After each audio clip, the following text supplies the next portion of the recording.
Sehat, itu penting. Makin lengkap jika Anda juga memiliki pengetahuan mengenai permasalahan kesehatan, sehingga memahami upaya preventif, promotif, kuratif, dan rehabilitatif. Ingin tahu lebih banyak? Stay tune in Health Corner. Dipersembahkan Star FM bekerjasama dengan Fakultas Farmasi Universitas Ahmad Dahlan Yogyakarta.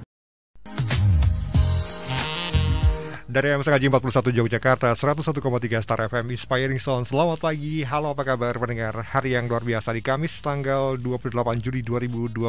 Saya Denny Arta, Denny bersama dengan Anda di program Health Corner untuk kali ini bersama dengan Fakultas Farmasi Universitas Ahmad Dahlan Yogyakarta. Saya bersama dengan tema cara alami mengatasi batuk dan pilek. Ini pas banget ya, apalagi dengan suasana Jogja yang dingin, kemudian berdebu kalau di siang hari. Ada banyak yang kemudian mengalami kondisi batuk dan pilek. Saya bersama dengan Ibu dosen Fakultas Farmasi UAD, ada Bu Zainab yang sudah bergabung di pagi kali ini. Selamat pagi Bu Zainab. Selamat pagi. Kabar baik Bu? Alhamdulillah. Harus sehat ya, apalagi kalau kita cerita tentang batuk dan pilek ini memang lagi musim, betul ya? Iya betul, baru musim sekarang ini, apalagi mulai new era, mulai semuanya full di kantor, di sekolah. Nah ini ada aktivitas, nah itu mulai kita jadi ada banyak ini batuk pilek itu sering kena ini. Apalagi cuaca seperti ini sangat mendorong terjadinya batuk dan pilek. Tetapi kita kan dari basic dulu aja ya Bu Zainab ya, terkait dengan pengertian batuk dan pilek, termasuk juga masa inkubasinya. Apa yang bisa Bu Zainab sampaikan kepada pendengar kita dan juga yang lagi menyaksikan live streaming di starduja.com? Iya, ya. Untuk batuk pilek sendiri atau common cold gitu ya, itu merupakan infeksi virus ringan di saluran pernafasan bagian atas. Nah ini virus ini mudah sekali menyebar, bisa karena kontak langsung gitu ya. Jadi kalau misalnya ada di samping kita atau depan atau belakang itu ada yang bersin tanpa menutup gitu ya, nah itu bisa masuk, walaupun itu kecil-kecil, partikelnya kecil, dan itu kalau terhirup, nah itu bisa menyebabkan masuk lewat saluran nafas, kemudian nanti bisa menyebabkan terjadinya batuk pilek ini ya. Selain itu juga misalnya ini secara tidak langsung, jadi bisa secara langsung, bisa juga secara tidak langsung. Jadi kalau yang tidak langsung misalnya peralatan ataupun benda-benda yang terkena gitu ya, terkena dari tadi yang droplet ataupun yang bekas bersin yang dikeluarkan oleh penderita tersebut. Nah tangan kita menyentuh gitu ya, tangan kita menyentuh. Nah akibatnya kalau misalnya nggak cuci tangan gitu ya, nggak pakai hand sanitizer, terus langsung menyentuh ke muka, kemudian ke mulut gitu ya, ke hidung, nah itu juga bisa sebagai sarana untuk masuknya virus seperti itu. Kalau kita ngomongin tentang batuk dan pilek ini kan bisa terjadi pada siapapun, termasuk usia berapapun, bayi, anak-anak sampai dengan dewasa pun. Tapi ada nggak sih Bu yang lebih sering terkena batuk dan pilek ini usia berapa sih? Apakah anak-anak yang lebih rentan atau seperti apa Bu? Ya, kalau orang dewasa sekitar cuma 2-3 kali ya dalam setahun gitu ya. Tapi kalau untuk anak-anak itu lebih sering karena kan untuk anak-anak itu masih dari sisi untuk mengendalikan diri, misalnya harus cuci tangan, harus kita ingatkan gitu ya. Nah itu juga sering aktivitas di luar, misalnya menyentuh barang-barang mainan atau apa yang dipakai untuk bersama. Nah itu sehingga memudahkan dia untuk tertular itu lebih sering daripada anak-anak gitu. Apakah kemudian termasuk juga karena daya tahan tubuh mereka juga masih belum sekuat dengan yang dewasa Bu? Iya betul, itu juga ya, salah satunya juga seperti itu. Jadi kalau anak-anak itu kan sistem pertahanan tubuhnya juga masih belum terbentuk sempurna, masih belum kuat gitu ya dibandingkan dengan orang dewasa, jadi dia lebih rentan. Kalau kita ngomongin tentang masa inkubasi, ketika virus ini ya bersentuhan dengan kita, kemudian berkembang, kemudian munculnya batuk dan pilek, ini rata-rata berapa lama sih Bu?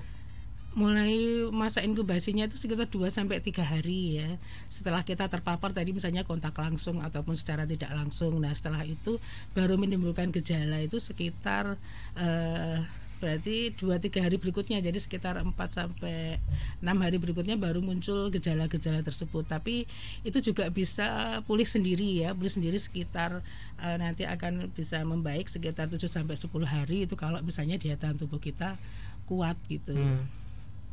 Kalau kita ngomongin tentang batuk dan pilek adalah dua jenis yang berbeda, tetapi yang paling sering kejadian tuh yang batuk atau yang pilek sih sebenarnya Bu? Gimana? Untuk yang paling sering terjadi atau paling sering dialami oleh kebanyakan orang itu yang batuk atau yang pilek sebenarnya? ya kadang itu kadang tuh pilek duluan gitu ya, kadang pilek duluan terus kemudian batuk, tapi juga bisa juga itu berbarengan gitu untuk yang batuk pilek ini. Nah, kalau kita mengenali karena ada dua jenis yang berbeda, artinya ada tanda-tanda yang kemudian sedikit membedakan ataupun kita jelaskan secara umum dulu terkait dengan tanda-tanda yang umumnya terjadi ketika kita mengalami batuk dan pilek, tetapi ada juga yang tanda-tanda yang hanya khusus ada pada batuk ataupun ada pada pilek mungkin aja. Mungkin maksudnya flu ya, jadi beda antara flu dengan batuk dan pilek. Ya, beda antara batuk pilek dengan flu. Jadi ini kan sebenarnya gejalanya mirip ya, flu itu juga ada batuknya, ada pileknya juga ya, tapi mungkin ada yang sedikit membedakan di sini untuk yang batuk pilek ini ya. Untuk yang flu itu biasanya beda jelasnya itu untuk yang demam dan sakit kepala itu seringnya terjadi pada flu. Oke. Ya, dibandingkan dengan batuk pilek ya. Kemudian juga pada flu itu sering nyeri otot dan rasa tidak enak badan, itu lebih berat dibandingkan batuk pilek. Kemudian juga flu sering menimbulkan nyeri dada, sedangkan batuk pilek jarang ya menimbulkan nyeri dada. Kalau misalnya ada ya itu sifatnya ringan, jadi lebih berat yang flu gitu ya. Kemudian untuk batuk pilek itu jarang menimbulkan gejala bersin, hidung tersumbat dan sakit tenggorokan ya. Untuk batuk pilek itu sering menimbulkan gejala bersin, hidung tersumbat dan sakit tenggorokan, sedangkan yang flu jarang. Itu untuk perbedaan antara flu dengan batuk pilek. Baik, untuk Anda pendengar yang ingin bergabung di pagi kali ini, kita masih di program persembahan dari Fakultas Farmasi Universitas Ahmad Dahlan Yogyakarta. Kita ngomongin tentang, ini yang batuk dan pilek, termasuk bagaimana kemudian kita menanganinya dengan yang bukan obat lah, kita nyebutnya dengan yang tradisional aja. Saya bersama dengan Bu Zainab, dosen Fakultas Farmasi UAD yang siap untuk menjawab pertanyaan Anda di pagi kali ini. Anda boleh gabung di 081 862 1013 ataupun juga silakan tulis di kolom komentar Instagram Star Jogja FM. Nah, Anda mungkin juga punya cerita ataupun pengalaman terkait dengan batuk dan pilek, dan termasuk juga resep yang kemudian pernah Anda coba. Silakan untuk bergabung di kesempatan kali ini di dua nomor tadi, di WA dan juga di interaksi di Instagram Star Jogja FM. Nah, apakah kemudian yang seperti tadi Bu, beberapa gejala tadi kemudian bisa juga diikuti dengan gejala yang saya pernah alami soal hilangnya nafsu makan, betul ya? Iya, bisa. Jadi kalau misalnya dia batuk pileknya itu berkelanjutan, itu bisa kadang menyebabkan semacam komplikasi gitu ya. Untuk komplikasinya kadang juga dulu waktu anak saya pernah gitu ya konsultasi dengan dokter batuk pilek gitu ya. Ini enggak di telinga ada cairan enggak? Jadi kalau misalnya sampai berkelanjutan tuh kadang juga sampai keluar dari telinga semacam cairan gitu. Seperti itu yang disebut dengan infeksi telinga bagian tengah ya, otitis media. Jadi kadang sampai seperti itu untuk komplikasi batuk pilek kalau yang tidak ditangani secara tepat. Ya, Bu Zainab, apakah kemudian ada faktor-faktor yang dapat meningkatkan risiko seseorang itu terkena batuk dan pilek, Bu? Ya, ada faktor-faktor yang di sini. Untuk yang faktor-faktor ada misalnya orang yang merokok ya. Merokok itu juga resikonya tinggi ya, merokok. Kemudian aktivitas di tempat umum ya, terutama sekarang ini kan new era ya, new era semuanya sudah mulai 100% itu untuk aktivitas ya, baik di perkantoran kemudian di sekolah gitu ya. Nah, itu juga untuk resikonya jadi lebih meningkat dibandingkan kemarin waktu pandemi yang kita stay di rumah gitu ya, stay di rumah. Nah, itu kan tidak terlalu banyak bersinggungan dengan orang lain ya, sehingga ini juga akan meningkatkan resiko, terutama aktivitas di tempat umum yang banyak yang kita nggak tahu dia kondisinya seperti apa ya. Kemudian juga daya tahan tubuh yang lemah ya, daya tahan tubuh yang lemah. Kemudian ada riwayat penyakit kronis. Kemudian anak-anak ya, anak-anak itu kan juga daya tahan tubuhnya kurang ya, sehingga ini juga makanya untuk batuk pilek ini lebih rentan terhadap anak-anak ya dibandingkan orang dewasa. Kemudian juga udara dingin ya, udara dingin sekarang juga di Jogja baru suasananya sangat dingin terutama di malam hari. Itu juga bisa menimbulkan untuk resiko terkena batuk pilek lebih tinggi gitu. Kalau misalnya seseorang dengan riwayat penyakit kronis ataupun penyakit yang sedikit berat, apakah ini juga sangat beresiko terkena batuk dan pilek, Bu Zainab? Iya, untuk yang penyakit berat kan dia daya tahan tubuhnya juga otomatis berkurang ya, karena kondisi ada penyakit tersebut, sehingga kondisi sistem imunnya juga berkurang. Nah itu juga bisa mengakibatkan untuk resiko terkena batuk pilek juga lebih besar dibandingkan orang yang kondisinya sehat, sistem imunnya juga bagus gitu. Ya, ini ada satu interaksi yang saya harus bacakan dulu sebelum ke yang lainnya.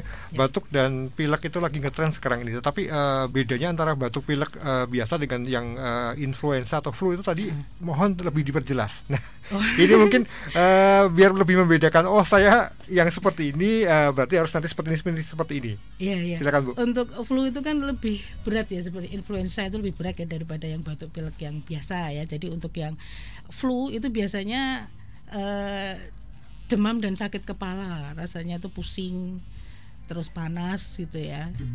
Demam atau panas yang tinggi gitu, Bu? Iya, karena virus biasanya kan suhunya juga suhu badannya jadi naik ya untuk yang demam menggigil gitu ya. Jadi untuk pusing, demam, kemudian juga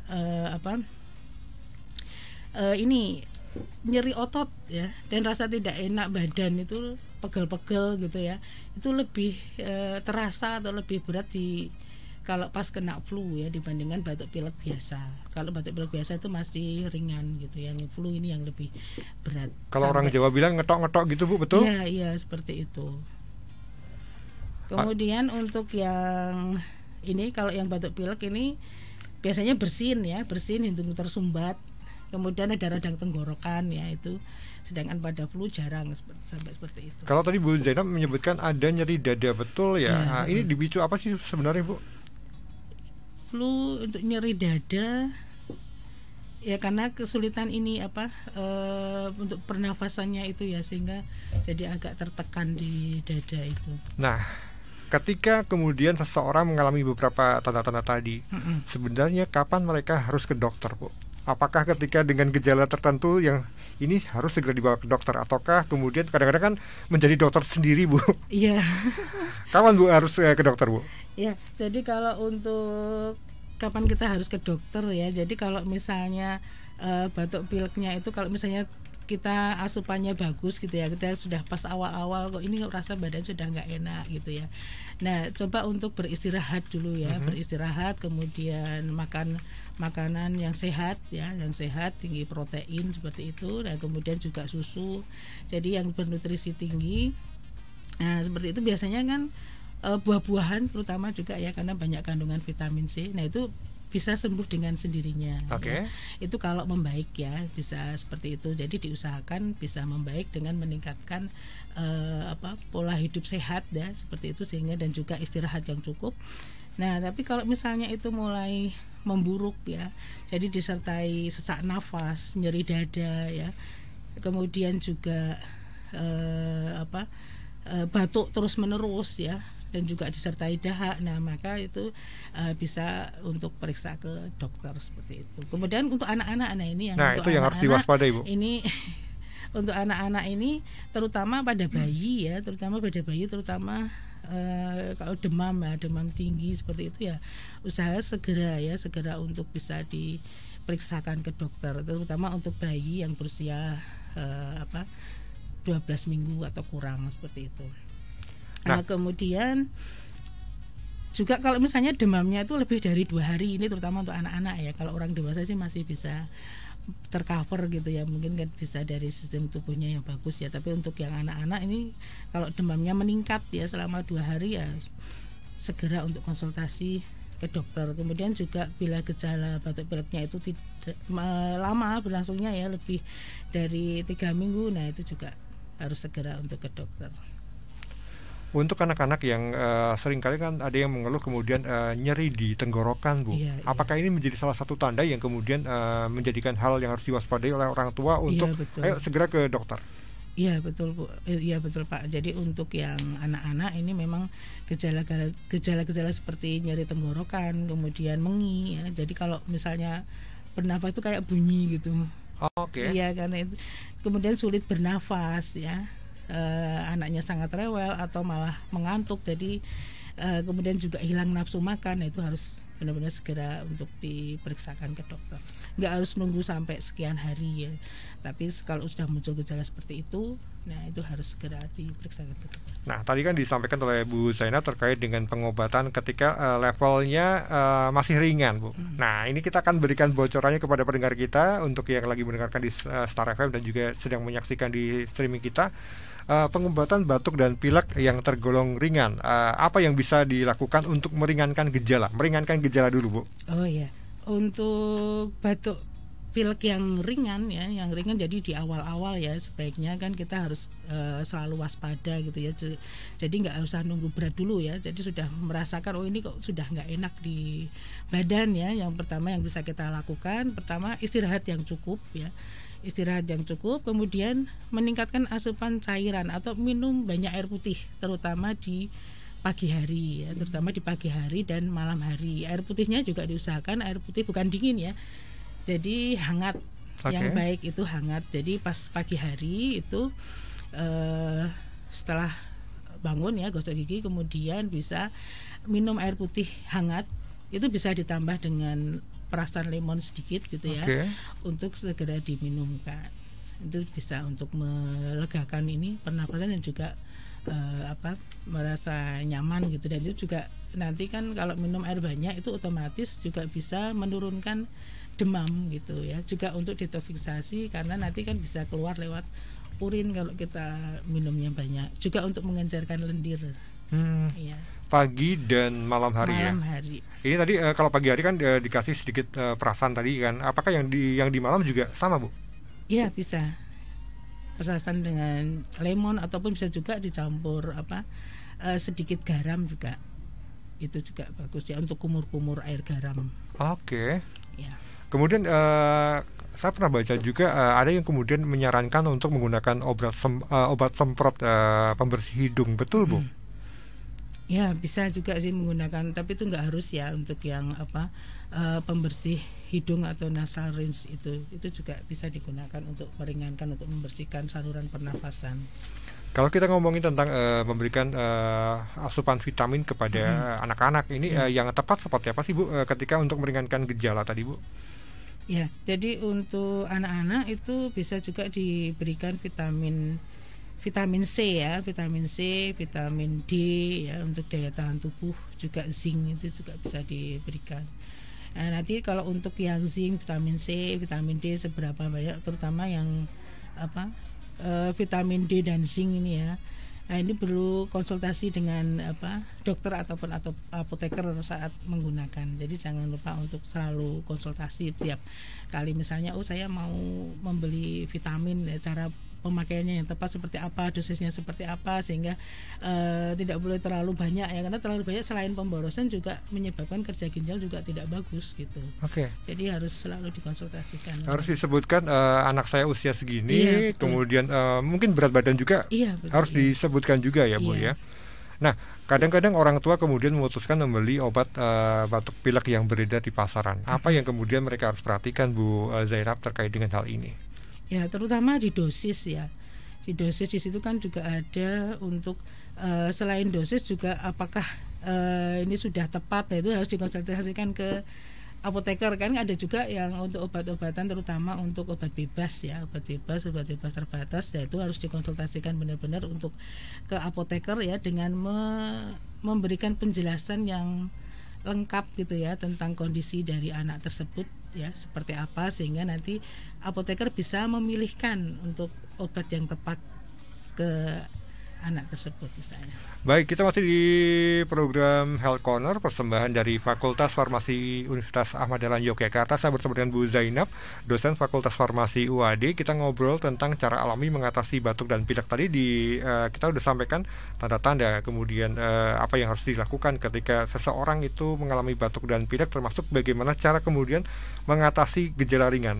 Tapi di sesi kedua kita akan fokus untuk cara alami mengatasi batuk dan pilek. Ini yang kadang-kadang orang kan malas minum obat. Nah ini Bu Zainab punya cara-cara yang bisa dibagikan untuk pendengar kita. Anda boleh gabung di 081 862 1013. Kami akan segera kembali pendengar. Ada masih di program Health Corner pendengar, bersama dari Fakultas Farmasi Universitas Ahmad Dahlan Yogyakarta. Cara alami mengatasi batuk dan pilek ini satu fenomena yang sekarang ini lagi banyak muncul ya. Di sekitar kita banyak yang batuk dan pilek, kemudian ngedrop, kemudian ada juga yang kemudian pakai jaket karena kedinginan. Nah ini salah satu yang kemudian akan kita bagikan resepnya bersama dengan Bu Zainab, cara alami mengatasi batuk dan pilek. Tapi tadi sebelumnya kita tadi sempat ngomongin tentang batuk, pilek, kemudian ada flu juga. Yang dalam pikiran masyarakat itu pokoknya itu sama. Padahal ternyata beda ya Bu ya. Penyebabnya juga beda juga. Bu Zainab mungkin bisa lebih memperjelas terkait dengan ini loh penyebab dari flu, kemudian di batuk dan pilek. Dan ternyata flu itu lebih berat. Monggo Bu. Ya. Jadi pada kasus batuk pilek ya, batuk pilek itu disebabkan oleh virus, nama virusnya HRV atau Human Rhinovirus. Itu yang sebagian besar menyerang batuk pilek biasa gitu ya. Tapi kalau untuk yang influenza ada HPIV, Human Parainfluenza Virus ya. Ini yang menyebabkan flu tadi yang gejalanya lebih berat ya. Jadi demamnya juga lebih tinggi, rasa pusing, pegal-pegal itu ya. Untuk yang flu yang agak berat itu disebabkan oleh HPIV atau Human Parainfluenza Virus ya. Kalau yang batuk pilek biasa itu HRV atau Human Rhinovirus. Ya, ternyata jenis virusnya beda ya. Yang saya ketahui juga ternyata batuk dan pilek itu bisa juga bikin komplikasi. Betul Bu Zainab ya? Mungkin Bu Zainab bisa sedikit menyampaikan informasi terkait dengan komplikasi ini Bu. Iya, komplikasi. Jadi tadi salah satunya bisa terjadi radang telinga ya, infeksi telinga. Karena kan batuk pilek dapat menyebabkan penumpukan cairan pada ruang di belakang selaput gendang telinga, sehingga kadang itu bisa menyebabkan terus pecah terus keluar gitu ya, ada cairan yang keluar dari telinga. Jadi kadang kalau misalnya batuk pilek itu, kalau untuk anak-anak dulu saya juga diajari oleh dokter gitu ya, jadi agak dipijit-pijit bagian telinganya di sini itu agak ditarik sedikit gitu ya dengan lembut ya, supaya tidak terjadi penumpukan cairan seperti itu. Selain yang tadi Bu, ada yang lainnya juga Bu yang harus diwaspadai oleh utamanya kita orang tua terkait dengan anak-anak tadi Bu. Ya, terutama untuk anak-anak yang terkena asma ya, yang punya riwayat asma itu bisa nambah kekambuhan itu untuk asmanya. Jadi untuk nafasnya, sesak nafasnya itu jadi lebih berat gitu. Jadi diusahakan kita bisa hidup dengan sehat ya, supaya tidak terserang oleh batuk pilek ini. Kemudian juga ada sinusitis ya, sinusitis, bronkitis, nah seperti itu, pneumonia. Jadi kalau yang berkelanjutan ya itu bisa menyebabkan pneumonia atau radangan pada paru-paru ya. Jadi untuk gejalanya sesak nafas, batuk berdahak, demam tinggi, dan nyeri dada, pneumonia. Kadang anak-anak bisa terserang seperti itu, tapi kan sekarang sudah ada vaksin ya, jadi ada vaksin pneumonia, jadi bisa untuk tindakan pencegahan itu bisa untuk anak-anak dilengkapi dengan vaksin pneumonia. Walaupun itu belum di cover sih, setahu saya belum di cover di puskesmas ya, jadi kita harus proaktif untuk memberikan vaksin untuk vaksin pneumonia. Ya, kita dengan tema cara cepat mengusir flu, batuk, pilek dengan bahan alami. Nah ini yang ditunggu-tunggu oleh pendengar kita dan juga audiens kita yang menyaksikan di live streaming kita Bu Zainab. Cara yang alami yang kemudian bisa kita lakukan untuk mengusir lah batuk dan pilek yang ini lagi musim ini Bu. Ya betul, jadi sebenarnya untuk bahan-bahan itu bisa kita temukan di dapur gitu ya. Ada di dapur, ataupun misalnya kalau punya pekarangan ya itu juga ada. Bisa, kadang itu suatu tanaman liar, tapi mungkin karena kita nggak tahu bahwa itu sebenarnya tanaman obat ya, jadi kita tidak menggunakan. Nah salah satunya yang paling sering ini semua di rumah pasti ada ya. Yang pertama itu bawang putih. Bawang putih itu punya aktivitas antivirus ya yang cukup tinggi ya, untuk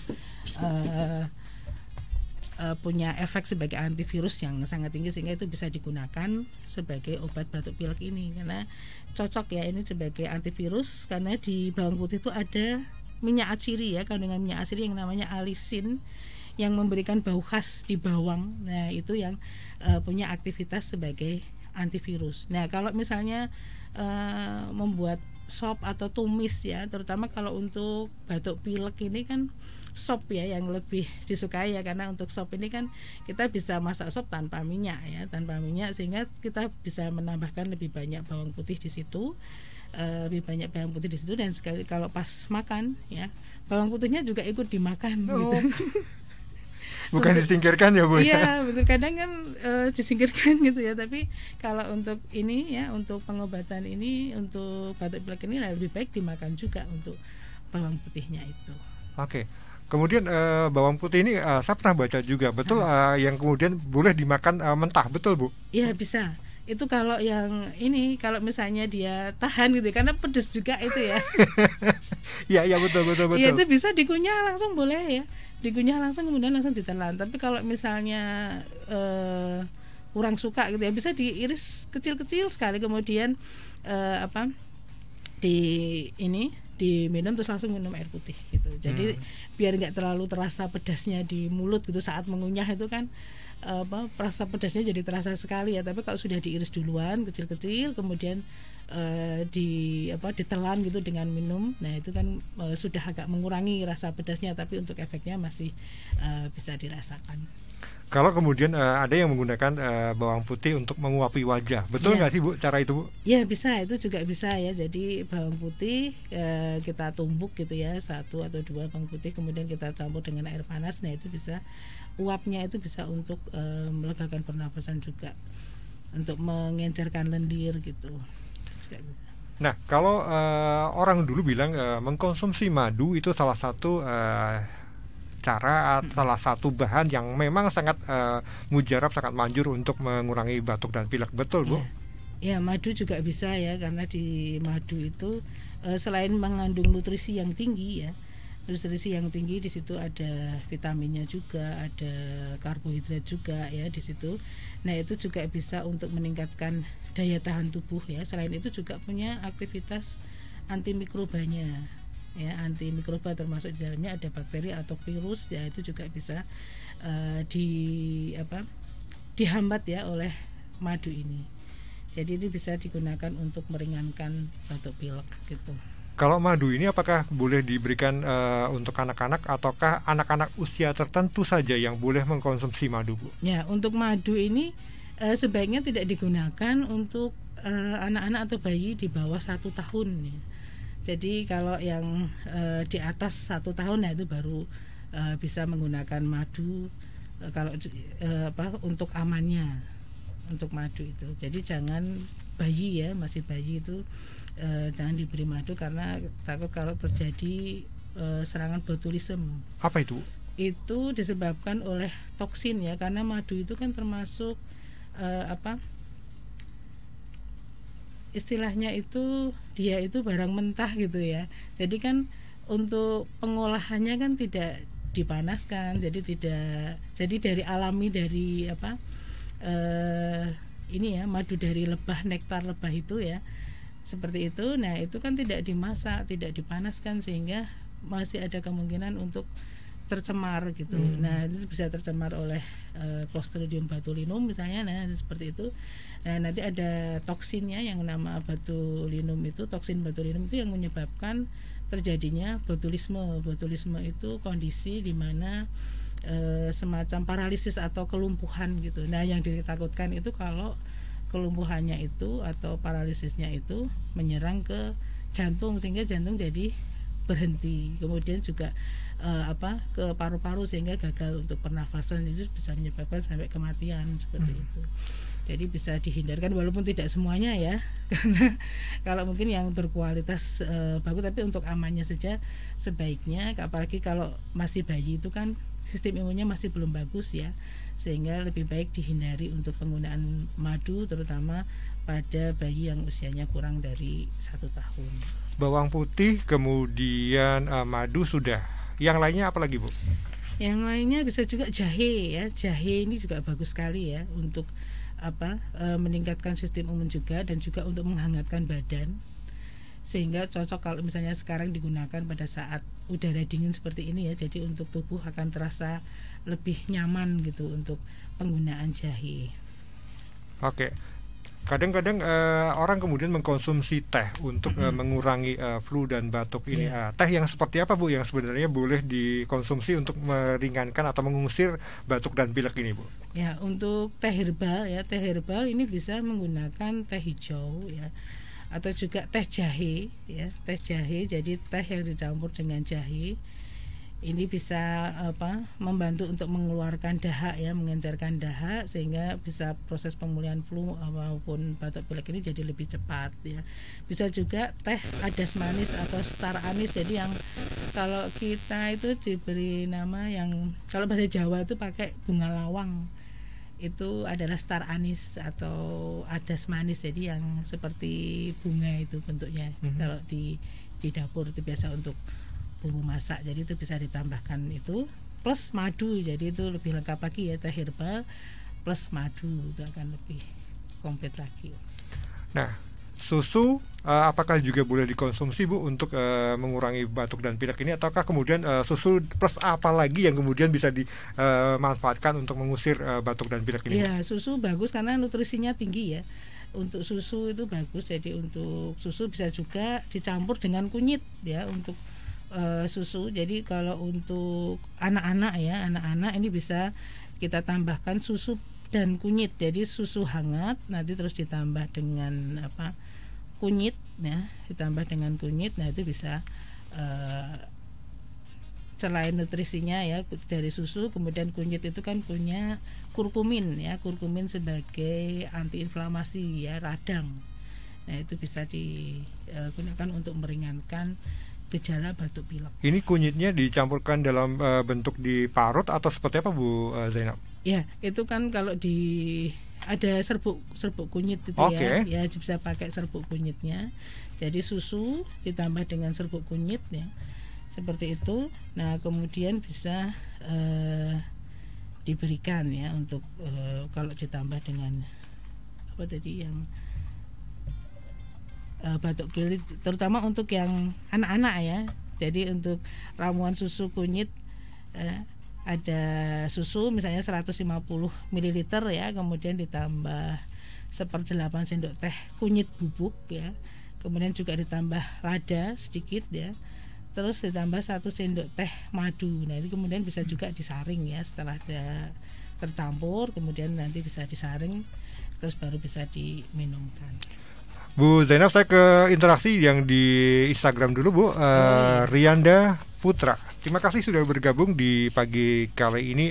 Ini nembaknya pertanyaan seperti ini Bu, kalau untuk batuk berdahak resep tradisionalnya seperti apa ya Bu yang pas bisa dilakukan di rumah? Silakan Bu. Ya, untuk batuk berdahak ya, batuk berdahak di sini ada salah satu contohnya kita bisa menggunakan garlic tea ya. Jadi di sini bisa menggunakan jahe ya. Jahe kemudian bawang putih ya, 20 gram jahe, kemudian ditambah irisan kecil-kecil ya, 2 butir bawang putih, kemudian 1 buah jeruk lemon peras ya, kemudian ditambah 1 sendok makan madu dan ditambah air sekitar 200 ml ya, itu dididihkan, kemudian bisa diminum ya setelah dingin, disaring dulu kemudian bisa diminum setelah dingin. Jadi di sini gunakan madu ya, dibandingkan dengan gula pasir atau apa, itu madu lebih baik ya, karena nutrisinya tinggi untuk madu ini. Mas Eka, terima kasih sudah bergabung di pagi kali ini. Untuk saya yang alergi dingin Bu, apakah ada resep yang bisa di-share ke saya? Kalau sekarang ini badan saya ambiar Bu, kalau kena dingin Bu, alergi dingin Bu, mau nggak Bu? Ya kalau yang dingin berarti kan butuh yang hangat-hangat ya. Jadi misalnya itu pakai yang ada jahenya yang untuk menghangatkan tubuh. Jadi bisa menggunakan susu jahe atau tadi yang garlic tea, itu juga bisa. Jadi yang di dalam ramuannya itu ada komponen untuk menghangatkan tubuh ya. Jadi ada jahe itu kan lebih bagus lagi, jahe, terus ada lada ya, Itu juga bisa untuk meringankan tubuh ya, biar lebih enak untuk meringankan gejala dari batuk pilek tersebut. Iya, ada juga pertanyaan soal kalau meriang Bu, resepnya apa ya Bu ya, yang saya bisa bikin di rumah tapi tidak mengandung gula. Ya, kalau misalnya untuk ramuan ini ya, ini kalau misalnya bisa juga dikonsumsi tanpa gula, itu akan lebih bagus sebenarnya ya, dibandingkan kalau ya kan ada juga yang lebih suka ada manisnya. Nah kalau ada manisnya ya saya sarankan sebagai pemanisnya menggunakan tadi madu tadi ya, karena ada banyak kelebihan di situ, nutrisinya tinggi ya. Nah kalau tinggal di ramuan tersebut ya, itu tidak usah menggunakan gula. Jadi misalnya di sini kan ada juga untuk yang dewasa ya, untuk dewasa yang meriang, nah ini bisa menggunakan ramuan jahe kunyit ya. Jadi di sini kita bisa buat dalam 400 ml air ya, kita tambahkan ada 20 gram jahe, kemudian 20 gram kunyit ya, kemudian 5 gram daun pegagan ya, kemudian 1 buah jeruk nipis. Nah kalau misalnya mau ditambah untuk manis ya bisa madu atau gula aren, tapi tidak saya sarankan menggunakan gula pasir ya, seperti itu. Tetap madu saja tadi yang dipilih untuk mengurangi gula tadi juga ya. Iya betul. Bu, kalau ada pertanyaan seperti ini Bu dari pendengar, saya biasa minum saset obat masuk angin. Kita nggak usah nyebutin mereknya Bu. Apakah ini aman untuk diminum setiap hari Bu untuk mengurangi dingin seperti ini Bu? Ya, untuk penggunaan yang obat-obat yang ada di pasaran ya, itu sebenarnya juga sudah aman, karena yang penting kita tahu persis bahwa obat tersebut memang sudah terdaftar di BPOM. Jadi ada izinnya, ada izin edarnya, biasanya ada tulisan TR apa gitu ya, ada TR, ada OHT, ada fitofarmaka. Nah itu kan ada level-level tingkatannya ya, seperti itu. Jadi kalau itu sudah terdaftar di BPOM ya, insya Allah itu aman, asalkan juga digunakan sesuai dengan anjuran yang tertulis di situ. Kan situ sudah ada aturan pakai, jangan melebihi ya. Nah itu bisa digunakan, tidak masalah. Oke. Baik, Bu Zainab, kalau kita ngomongin tentang tips dan trik untuk mengusir ataupun tips sederhana untuk meredakan gejala flu yang bisa dibagikan ke pendengar kita, Bu. Monggo silakan Bu yang bisa dibagikan. Ini penting banget ini karena cuaca suasananya memang sangat membuat badan cepat sakit, batuk dan pilek, dan cepat menular juga soalnya Bu. Iya betul ya. Jadi untuk tips-tipsnya ya untuk meredakan gejala flu, pertama kita bisa kumur dengan air garam ya. Jadi untuk kumur air garam itu bisa menggunakan setengah sendok garam ya dalam air hangat ya, 1 gelas ya, berkumur-kumur beberapa menit. Tapi yang penting jangan sampai tertelan ya, karena kalau tertelan kan otomatis jadi malah kadar garam tinggi, kita nelan ya, nanti kurang bagus itu ya, karena kadar garamnya tinggi. Jadi kumur-kumur dengan ini air garam ya 3-4 kali ya dalam sehari ya, seperti itu. Ini bisa mengurangi refleks batuk. Untuk yang hangat ya, yang jelas ini airnya harus hangat. Ini juga bisa untuk membunuh mikroba-mikroba yang ada di mulut dan tenggorokan, seperti itu. Nah kemudian minum banyak air. Nah ini ya, minum banyak air karena demam ya, otomatis demam ini tubuh kita perlu banyak asupan air yang lebih tinggi dibandingkan pada kondisi biasa. Jadi untuk menetralkan suhu kita butuh air yang banyak, kemudian nanti panasnya itu bisa dikeluarkan lewat urin ya di situ. Nah semakin ini ya, jadi minum yang banyak, jangan sampai terjadi dehidrasi ya. Jadi juga untuk air ini untuk melembabkan ya, untuk melembabkan saluran pernafasan sehingga nanti tidak mudah terjadi iritan atau kotoran itu masuk atau nempel gitu ya di situ, sehingga kalau lembab ini akan bagus, jadi tidak menyebabkan sering terjadi refleks batuk gitu. Nah, ada juga kepercayaan ataupun juga tradisi dari turun temurun untuk ketika kita batuk dan pilek itu mandinya pakai air hangat, betul Bu? Ya, kita bisa mandi dengan air hangat karena kalau air dingin nanti tambah menggigil gitu. Dan itu kalau menggigil tambah refleks batuknya nanti tambah itu. Jadi malah tambah masuk angin juga nanti. Jadi usahakan mandi dengan air hangat ya, mandi dengan air hangat, tapi juga jangan lama-lama di kamar mandi ya, karena juga kondisinya dingin juga di kamar mandi ya. Jadi mandi pakai air hangat ini bisa untuk mengurangi batuk pilek ya. Tapi untuk kalau ini terlalu lama jadi kulit jadi kering nanti kalau ini pakai air panas gitu ya, air hangat berendam terlalu lama itu sering menyebabkan kulit jadi kering. Ditambahin garam nggak sih Bu kalau untuk mandi pakai air hangat itu? Air biasa juga nggak apa-apa sih, nggak masalah. Jadi menggunakan air biasa aja karena kalau yang air garam nanti kulitnya jadi agak kering gitu. Oke. Ya. Nah, kadang-kadang kalau kita pilek kan untuk tidur itu nggak enak Bu. Nah, ini sarannya dari Bu Zainab ini untuk posisi tidur yang pas ketika kita batuk dan pilek seperti apa Bu? Ya, untuk posisi tidur usahakan lebih tinggi ya. Jadi untuk kepala itu agak tinggi, jadi bantalnya agak tinggi supaya pernafasan juga lebih lancar gitu. Kalau kita posisinya datar, kadang ada orang yang suka nggak pakai bantal gitu ya. Nah itu juga kesulitan nanti untuk bernafasnya, karena kan kita juga nafasnya agak susah ya untuk batuk pilek ini. Jadi usahakan bantalnya lebih tinggi.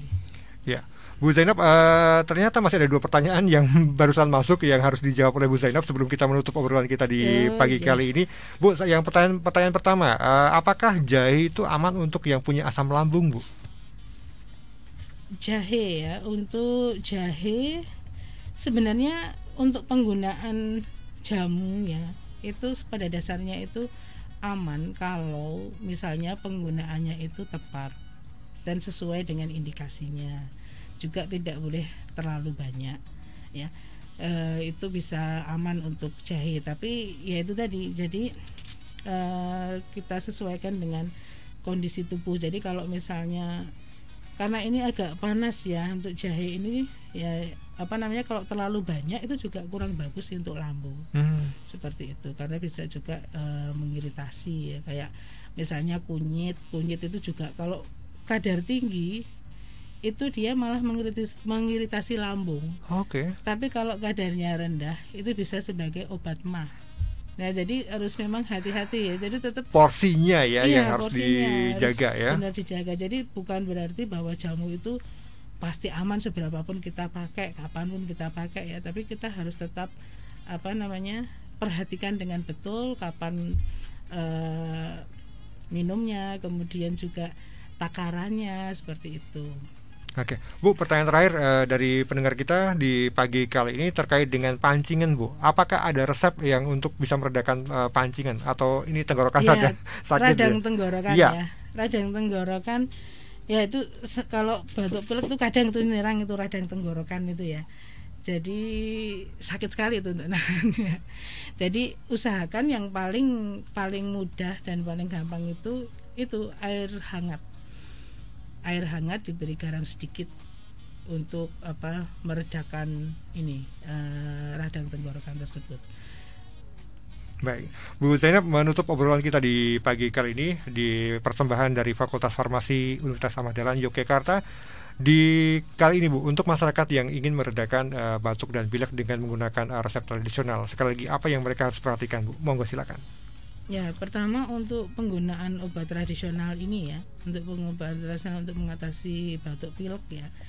Pertama pastikan bahan-bahannya itu memang baik ya, berkualitas baik, dan kemudian cara mengolahnya juga benar ya. Perhatikan juga sanitasi dan higiennya itu juga harus bagus. Kemudian juga dosisnya itu harus tepat, terutama untuk anak-anak. Itu berbeda dengan orang dewasa ya, karena memang kebutuhannya juga berbeda ya, karena dia kecil ya. Kemudian kalau yang orang juga karena selain kecil juga sistem imunnya juga masih belum sempurna misalnya, sehingga kita perlu perhatikan dari sisi dosis yang mau digunakan. Kemudian untuk obat tradisional itu biasanya ya lebih tepatnya itu digunakan untuk pencegahan ya, pencegahan dan juga misalnya untuk mengobati ya masih tahap yang awal atau gejalanya itu bukannya sudah memburuk gitu ya. Kalau yang sudah berlangsung lama ya lebih baik harus segera ke dokter, betul. Jadi kalau untuk masih tahap awal di mana itu masih ringan gejalanya, nah kita bisa menggunakan obat alami ini. Baik, Bu Zainab, terima kasih sudah bergabung di pagi kali ini, sudah berbagi tips dan trik untuk mengatasi secara alami batuk dan pilek di program Health Corner persembahan dari Fakultas Farmasi Universitas Ahmad Dahlan Yogyakarta. Untuk Anda yang tadi ketinggalan mendengarkan obrolan kita, Anda boleh nanti menyimak di YouTube Star Jogja FM untuk menyaksikan dan juga mendengarkan tips yang sudah dibagikan oleh Bu Zainab di pagi kali ini. Terima kasih sekali lagi Bu untuk kehadirannya di studio. Selamat pagi, salam sehat Bu. Yes, sama-sama. Terima kasih banyak. Baik, demikian pendengar Health Corner persembahan dari Fakultas Farmasi UAD Yogyakarta. Terima kasih untuk Anda yang bergabung di 081-862-1013 ataupun juga sudah menulis di kolom komentar Instagram Star Jogja FM. Sekali lagi, program ini persembahan dari Fakultas Farmasi UAD Yogyakarta. Saya Denny Arta, selamat pagi, sampai jumpa. Terima kasih Anda telah mendengarkan Health Corner. Dipersembahkan Star FM bekerjasama dengan Fakultas Farmasi Universitas Ahmad Dahlan Yogyakarta.